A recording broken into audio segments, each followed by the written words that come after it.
Coming soon to own on video and DVD. DVD collecting is hella fun to do.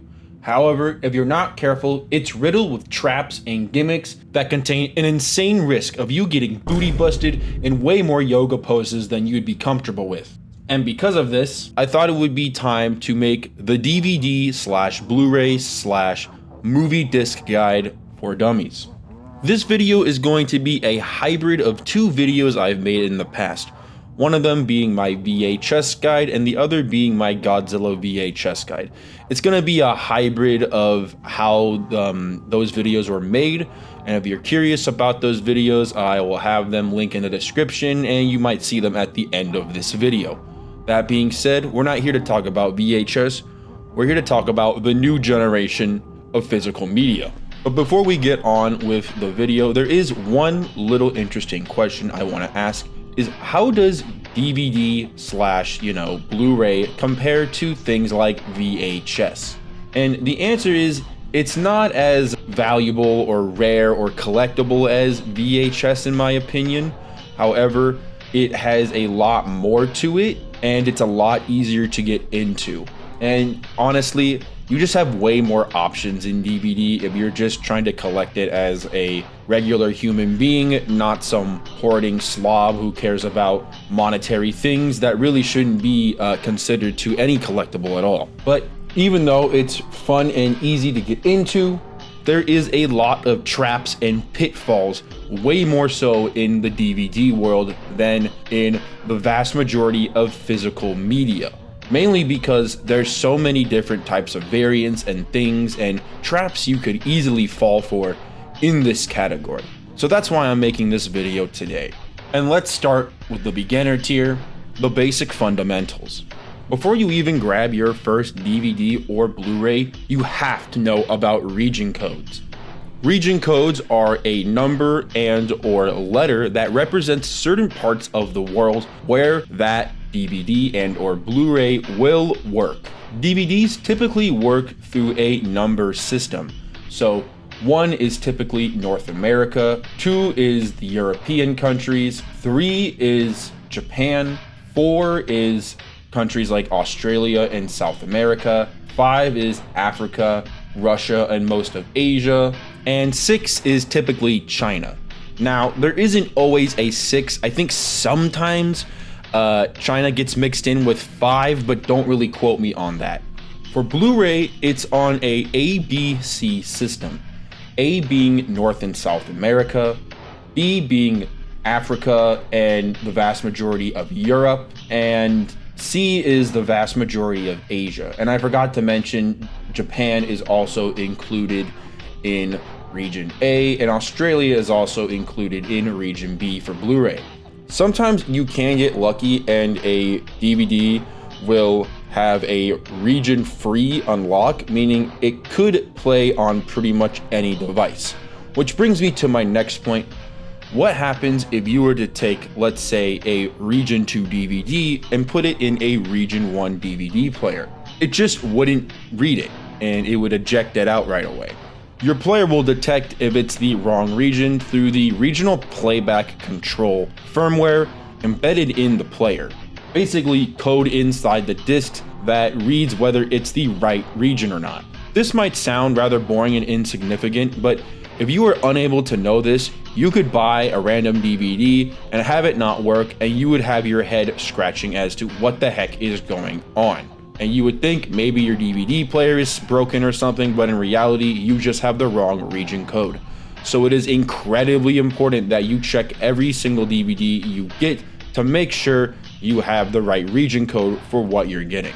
There is sometimes bypasses around this. There are some DVD players that can have their region codes completely unlocked.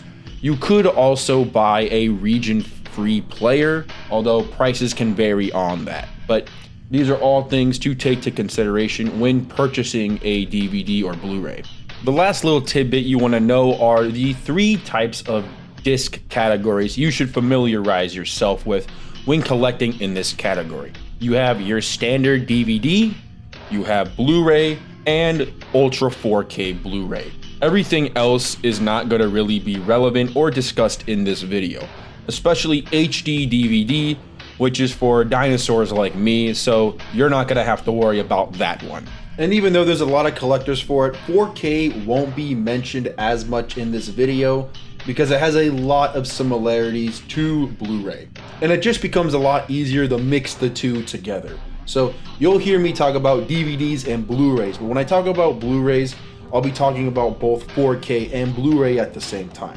I know these are very boring tidbits of information, but these become incredibly important well past it just working in your DVD or Blu-ray player. Trust me.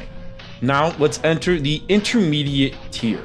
So congratulations, you finally have a small little DVD collection you are proud of, and you want to take it to the next level.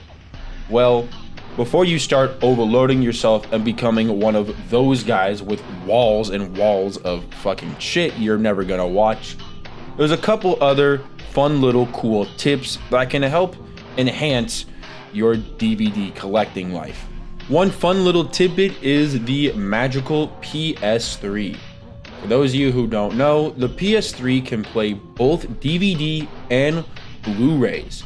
So if you don't care too much about the Ultra 4K hoopla bullshit, which I think is kind of corny to be honest, a PS3 can solve pretty much all of your issues. You will unfortunately still be region locked. However, if you have the hardcore technical skills, you can unlock and mod your PS3 to be region free. However, I don't know how to do this. I will link some videos though in the description if you are curious in trying this hardcore endeavor. But perform this at your own risk. Big exclamation points there, guys. Now, sometimes you have the right region, you have the right player, and you put it in, and at first there's no problems. And then out of nowhere, wham, you get this crazy situation where the DVD just completely stops working. What the heck is going on? Chances are either your DVD is damaged with scratches or has some stains on it and needs to be cleaned. If there's scratches, it's not as easy to restore, although I don't think it's entirely impossible. I'm just not sure on the process on that. But if there is dirt or wet stains on it, sometimes you can use a microfiber cloth and clean it gently, wiping down the part that has to be red. Alcohol is also your best friend here, so definitely use that with the microfiber cloth and gently rub it. Make sure to never, and I mean never, never, ever put your greasy fucking fingers on the disc reading part. I can't tell you how paranoid and upset I get whenever I see a stack of fucking DVDs like this. This is the worst possible thing you can do to a DVD. You are a DVD abuser. You should be locked up for all I fucking care.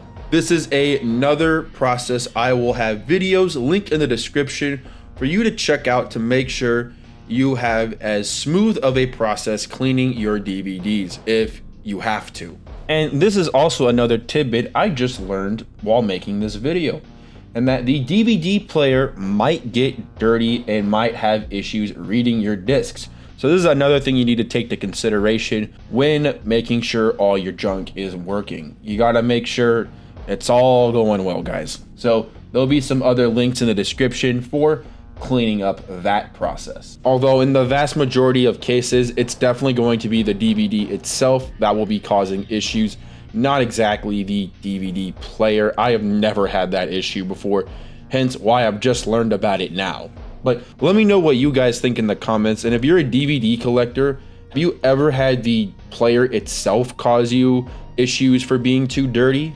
I'd be very curious to hear your thoughts and experiences if you have dealt with that. Last but not least, you can also rip your DVDs to your computer, but be wary of doing this as well. But this is just an option you can do if for some reason you don't have a DVD player of any shape or form, but have a computer. Chances are your computer or device that you use as a PC probably doesn't have a disc reader anymore. So For pretty cheap, you can buy yourself a disc reader that you can plug into your computer via devices like USB. Once doing this, you simply put your DVD in, and you can usually rip DVDs this way with external apps and devices. However, a lot of DVDs do have copyright protection, so it makes it a lot harder to rip these. There are bypasses around this and special software you can use to manage copyrighted DVDs, but again, do this at your own risk, and for the very last time, links will be in the description. Now it's time to move on to the advanced tier, and here's where things start to get fun, wild, and interesting. But not only does it get fun, it also becomes the important moment where all the tips and info we talked about earlier in this video start to become critical pieces of information for you on your DVD collecting guide and journey. Now, by this point, you probably are pretty firm with what you want to collect. Either you're just collecting DVD or a hybrid of the two, or you're just one of those nerds that just wants to have everything in 4K, which, I don't know, kind of boring if you ask me, but that's just my personal collector opinion. But the most important thing is that you know all the types and categories, because this can become crucial when it comes to the value of stuff and the difference of whether you want to save money just to have the film on a physical format, or you're one of those losers like me who wants to have the rarest possible variant or have to have it on a certain format. A perfect example of this would be the movie Hellraiser Deader. If you want it on Blu-ray, you'll be looking at spending at least around $200. However, if you don't care about the format and just want a physical disc format of this film, the DVD is only around $16 to $20. So you're saving pretty much hundreds of dollars depending on which format you need it in. This logic can also apply with different regional variants. For example, in some situations like Drunken Master 2, the Region 1 variant is inferior, having a not true cut of the film unlike the other regional variants. And some outright were just not released on specific regions, like the movie City Without Baseball, which never released in Region 1. While you might not have the most expensive region variant, or the correct variant for your region, but it is something to definitely take note of, because some movies and shows are drastically more expensive in one region than in another. And like I mentioned before, this same exact logic works with the DVD versus Blu-ray copies. Now, I'm sure there are examples where the DVD variant is more expensive than the Blu-ray variant, but typically the Blu-ray variant is more expensive just because it's typically a higher quality version and will usually have additional content, which is why a lot of people are diehard Blu-ray fans. However, DVD has something that Blu-ray simply doesn't, and that is the really rare and juicy shit. For example, a copy of Monster House on Blu-ray can charge you around $8 to $15 as I'm making this video. The same can be said for the DVD copy, being not that much cheaper than the Blu-ray variant, unless you're talking about screeners. Screeners are rare variants of movies that were given out to a special group of people to have them nominated for an award. These were not given out to the public and are typically different covered variants of the film, and sometimes with different things in them. One being they have a different resolution, typically to show things like this is a screener, do not copy or duplicate it unless you want to be charged really far up your ass. And pretty much every single big blockbuster movie under the sun has a rare screener variant. Some movies actually never even got a proper release and only exist physically via a screener format, making these extremely rare collector items for this very reason. One infamous example of this is the I Love You Daddy Louis C.K. screener DVD. This was a comedy drama which was directed by Louis C.K. However, when this movie was being released, it was around the same time that Louis C.K. was also getting canceled during the Me Too movement. And because of this endeavor, this film never got an official DVD or Blu-ray release, meaning the only way you can have a physical copy of this film is through a screener. And this is not the only time this has happened. And you also don't have to be canceled by the media to have your film not released officially. This has actually happened to a lot of modern shows like Crisis in 6 Scenes. A lot of later, early to mid 2020 shows didn't want to bother with having to mass produce a bunch of DVDs when there was the chance that most people are just going to watch it digitally anyways, so only screener copies were made. While screeners are very rare and desired in this space, it is only the tip of the iceberg when it comes to the truly rare and bizarre world of rare DVDs and Blu-rays. Welcome to the master level. Before we really sink our teeth into this one, I want to ask the interesting question of, does DVD or Blu-ray have the better endgame? Well, I hate to break it to the Blu-ray collectors, but DVD has a superior endgame to Blu-ray in almost every shape and form.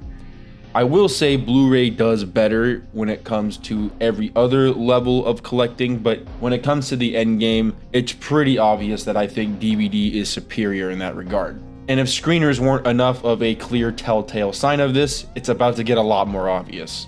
And even though DVD has a better endgame in my opinion, that doesn't mean Blu-ray doesn't have its super strong and interesting contenders. One of these contenders, I'd argue, is the 2015 classic Kung Fury. For those of you who don't know, Kung Fury was a 30-minute short uploaded to YouTube, which has the main character of a rip-off Ryu, like if he was a police officer, accompanied by a couple companions, a hacker man, a triceratops that shoots people in the groin, and Viking ladies that shoot with Gatling guns, and Viking ladies with miniguns, which is pretty fucking badass. They have to fight Adolf Hitler and the entire Nazi party, which tries to travel around time to spread chaos and tyranny across multiple timelines, and it's up to our heroes to stop them.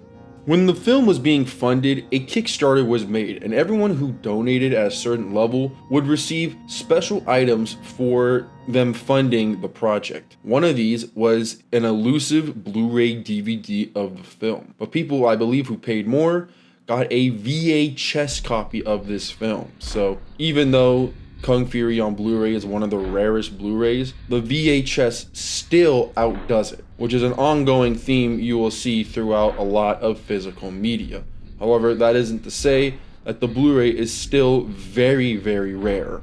There's a couple of oddball examples here and there. Some anime series go for quite a bit, and even random movies like the 1995 Nixon are egregiously expensive in their Blu-ray version. But the unfortunate reality with Blu-ray DVDs in the vast majority of situations is the fact that most of the rarest quote-unquote stuff are limited edition box sets. Why is this such a monumental problem?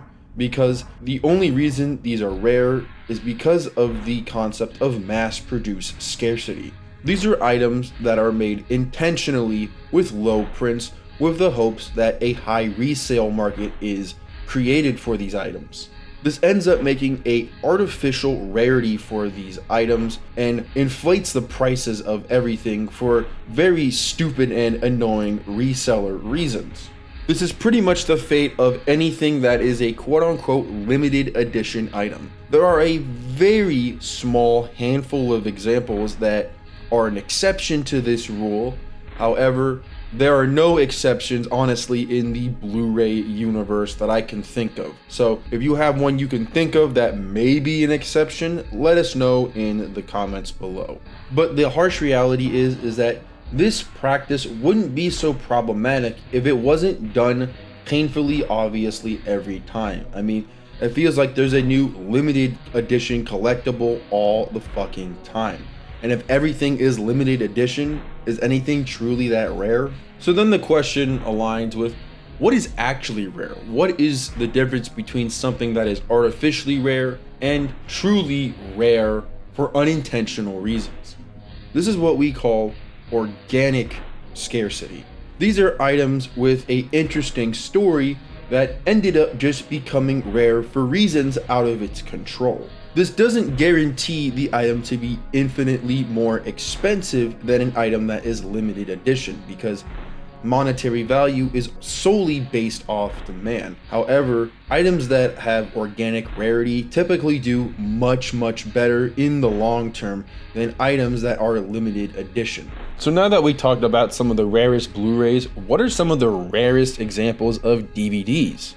One example outside of screeners that probably you didn't even know about are mid to late 2000s kid shows. Things like Camp Lazlo and fucking Barnyard of all things are extremely rare on any form of physical media. As a matter of fact, the only way you can actually get a physical copy is by getting one of these very rare DVDs. Now, not every mid to late 2000s kid show ends up in this endeavor. This would also include early 2010s, but a lot of them surprisingly do. And some didn't even release publicly, meaning their only existence is a screener, making those ones even more rare and elusive.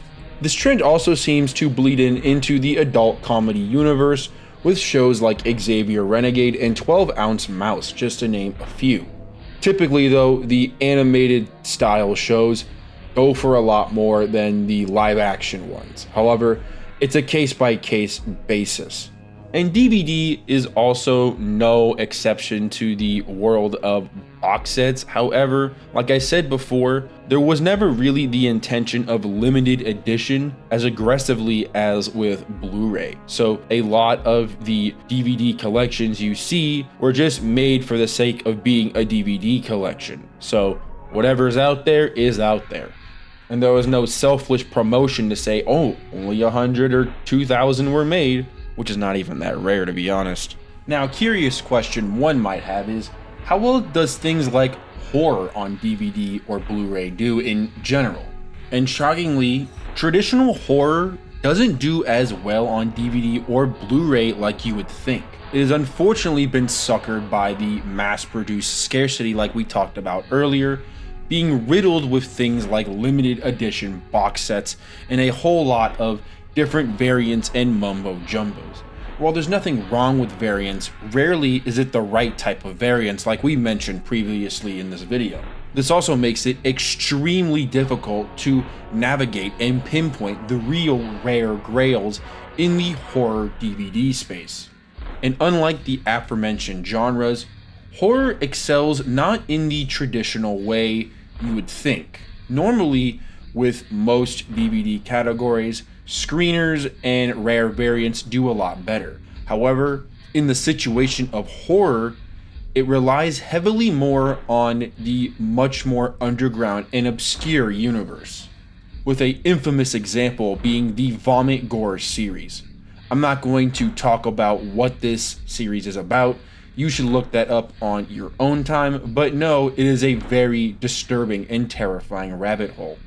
And speaking of terrifying and disturbing things, this leads me on to my next, much more darker and extreme genre that is riddled with organic collectability and rarity for all the wrong reasons. This is the part where we have to tread lightly talking about shockumentaries. For those of you who don't know what a shockumentary is, it's basically a documentary or a collage of footage and videos designed to gross you out and or shock you. And there are many infamous examples from this series, like Faces of Death, Traces of Death, and of course, the Bum Fights franchise. In my opinion, this is hands down the most difficult area of DVDs to possibly collect from for a couple of reasons. And it's mainly due to the graphic nature of the vast majority of these, making them difficult to sell on a lot of websites. So you end up on alternate websites just to get your hands on any of these, which honestly is probably a good thing considering the vast majority of people probably shouldn't be going out of their way to get weird stuff like this, but I'm definitely one of those weirdos, and I definitely enjoy collecting stuff like this, or I used to at the very least. And believe it or not, it's actually okay to not want to watch everything you own in your collection. If you like having something for the sake of having it, that is totally fine. And that is especially okay when it comes to things like traces of death. However, even if you don't ever intend to watch any of the shockumentaries you own, you still have to tread very, very lightly with which movies and films you end up trying to collect. Because there are some out there, very, very few, which push the boundaries of what's legal and not legal to own. And I don't exactly feel too comfortable on this particular channel or even this video to mention any examples that could push those boundaries. So if you want to dig yourself into an insane rabbit hole of this underground DVD world, I highly recommend you check out the YouTube channel The Underbelly, a legendary collection of the most vile and filthy films you will ever see in your life. There is no collection more infamous than this one in my opinion. And he makes great videos. I highly recommend you check out the channel if you're daring to. But tread very, very, very lightly. The topics talked about on that channel are not for the faint-hearted in any shape or form. So viewer discretion is strongly fucking advised. Now obviously, shockumentaries and random Cartoon Network and Nickelodeon shows are far from the only categories that have extremely rare sought-after grails within them. And the same can be said for Blu-ray. I obviously did not do it enough justice. But the problem and the truth of the matter is that we don't fully know, in my opinion, what the true holy grails are when it comes to both of these categories. Because the fact of the matter is, DVD and Blu-ray are just way too new when it comes to a collectible standpoint to know what will really stand out when the dust really settles. It's only now that people are starting to catch on to things like DVD, CDs, and Blu-ray. And even the people with ginormous massive collections a lot of the times are misguided with what's truly rare or not. Now, do I think something like DVD will ever surpass VHS or vinyl record in terms of collectability? Absolutely not. But I think things like DVD at the very least have a lot of potential. At least more so than Blu-ray if you were to ask me. But like I said before, the dust is still settling and it will probably be quite a bit of time until we really know what the true grails are within this genre of movies on a disc. That's about it. Thank you so much for watching. This video was a little longer than I wanted it to be, but it was still very fun to make this video. Take care and I'll see you soon.